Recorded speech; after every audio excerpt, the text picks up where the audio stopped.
पक्षावरती त्यांनी हा निशाणा साधलेला आहे। शरद पवारांनी अमरावतीमध्ये जाऊन अमरावतीकरांची माफी मागितलेली होती, त्याच्यावर ते निशाणा साधत त्यांनी विदर्भाची माफी मागावी अशी मागणी केली आहे। राज्याचे मुख्यमंत्री एकनाथ शिंदे बोलतायत, आपण थेट जातोय। माननीय एकनाथजी शिंदे साहेब।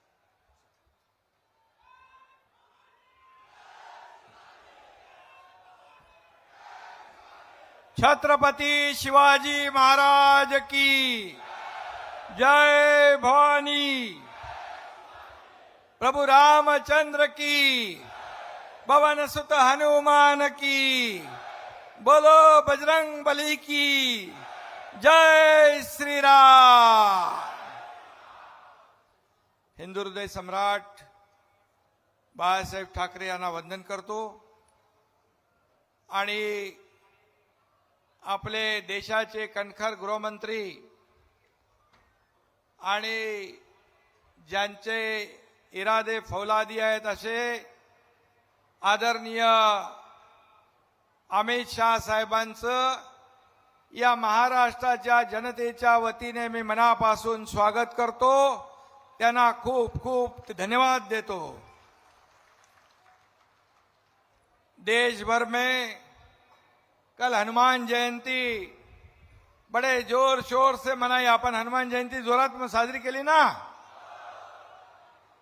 आणि आपले गृहमंत्री राम भक्तही आहेत आणि हनुमान भक्तही आहेत आणि त्यांनी या देशाचा गृहमंत्री पदाची जबाबदारी यशस्वीपणे पार पाडली।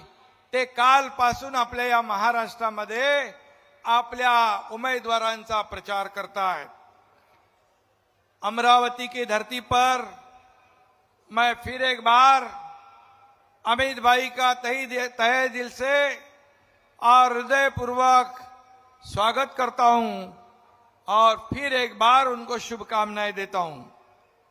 अमित भाई का महाराष्ट्र से एक विशेष नाता है, एक विशेष रिश्ता है। वे महाराष्ट्र के दामाद है।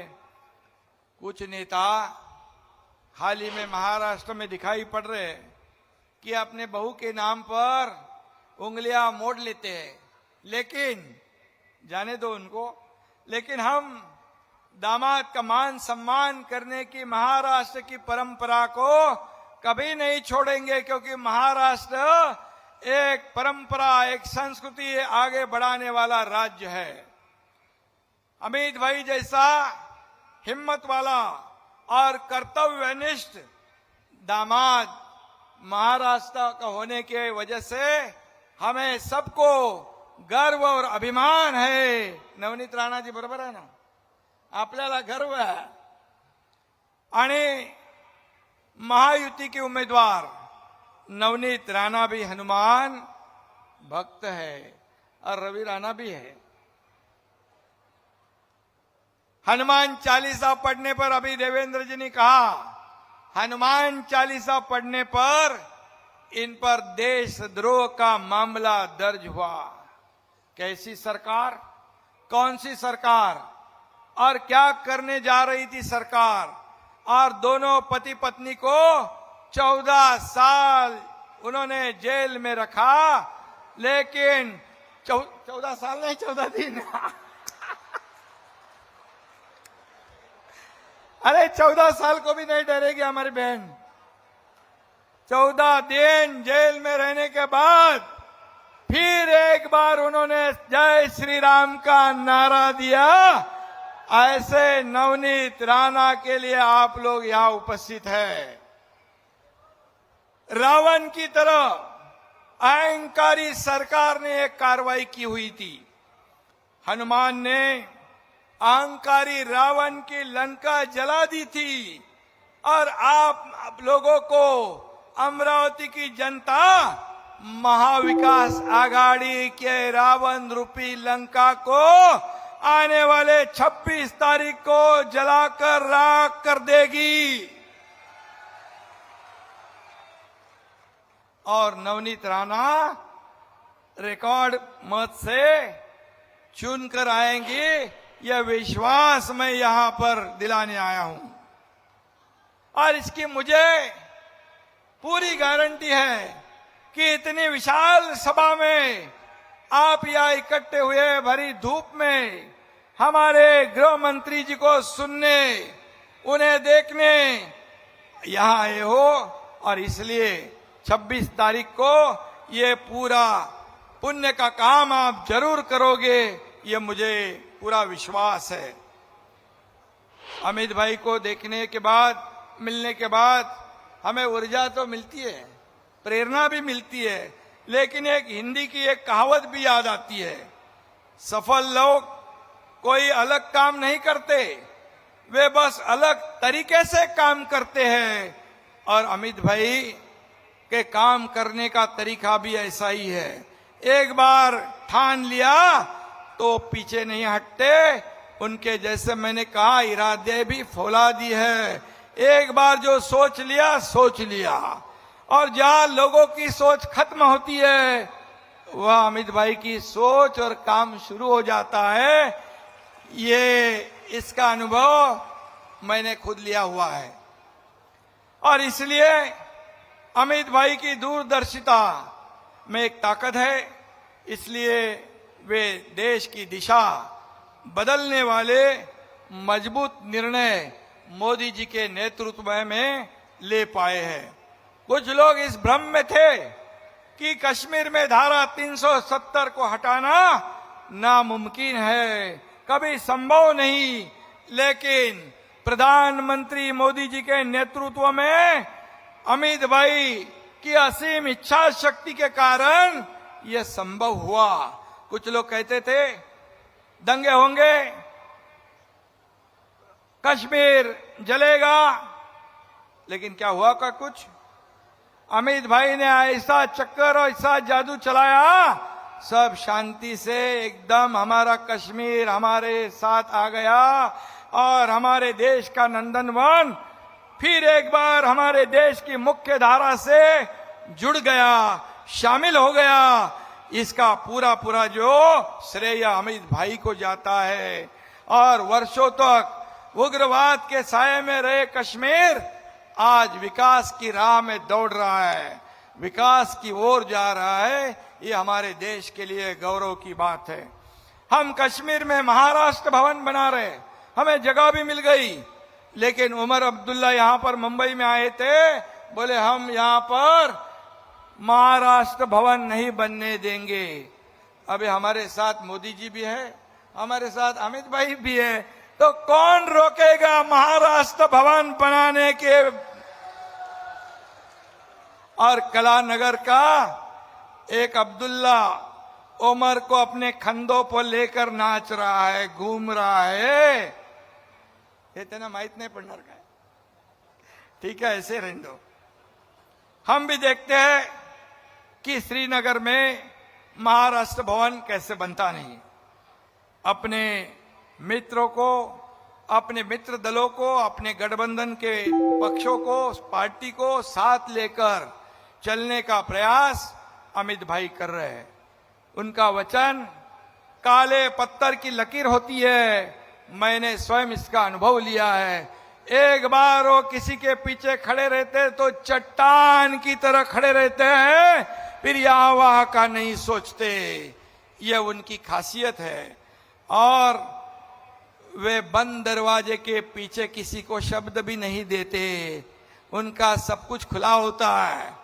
लेकिन सत्ता की लालच में बाला साहेब की झूठी कसम खाकर हिंदुत्व का गला घोटने वालों को भी अमित भाई कभी छोड़ते नहीं, ना छोड़ेंगे, ये भी मैं बता रहा हूं। और इस देश को महाशक्ति बनाने के लिए एक बार फिर एक बार नरेंद्र मोदी जी प्रधानमंत्री बनाने की गारंटी इस देश की जनता ने ले ली है। और इसलिए हम सब कहते हैं अब की बार और फिर एक बार। और इसलिए ये मोदी जी का संकल्प पूरा करने के लिए हमारे अमित भाई दिन रात एक कर रहे, दिन रात मेहनत कर रहे। और ये भी मैं कहूंगा, कभी जब अमित भाई राष्ट्रीय अध्यक्ष बने भारतीय जनता पार्टी की, तब से भारतीय जनता पार्टी इतनी मजबूत हो गई कि मोदी जी के नेतृत्व में 2014 साल से 10 साल ये एनडीए की भारतीय जनता पार्टी की सरकार देश में कारोबार कर रही है, लोगों को न्याय देने का काम कर रही है।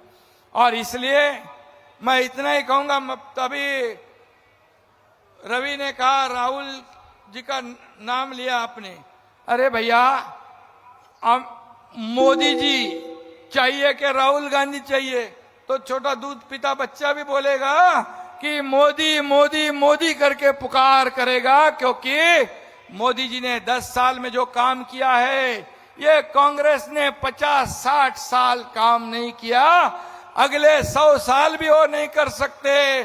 50-60 साल का काम 10 साल में करके दिखाने वाले हमारे मोदी जी हैं। और जो इस देश के खिलाफ आज मोदी जी पूरा जीवन उन्होंने देश के लिए समर्पित किया है, हमारे देश का नाम पूरी दुनिया में रोशन कर दिया है, हमारी अर्थव्यवस्था 11वें पे से 5वें नंबर पे लाई है, 3रे नंबर पे लाने का संकल्प किया है। और कडी धूप हो, उन्हाळा, पावसाळा, हिवाळा काही न बघता या देशाच्या सेवेमध्ये मोदीजी लागलेत। आणि दुसरीकडे थोडी गरमी झाली की थंड हवा खायला परदेशात जाणार रे युवराज, आणि तिथं जाऊन देशाची बदनामी, आपल्या प्रधानमंत्र्यांची बदनामी करणारा राहुल कुठे आणि मोदी कुठे? एक हिमालय कुठे आणि एवढी छोटी टेकडी कुठे? हा फरक आहे। आणि म्हणून स्वप्नात सुद्धा कुणालाही विचारलं तरी सुद्धा मोदींचंच नाव लोक घेतील, कारण मोदींनी या देशाला पुढे नेलेला आहे, या देशाचा विकास केलेला आहे। आणि म्हणून मुंगेरी लाल के हसीन सपने जो देखते हैं, ये 2024 तो क्या 2029 भी नहीं, 2034 में भी आप लोग आने दोगे उसको? इसीलिए उन्होंने अपनी मर्यादा में रहे।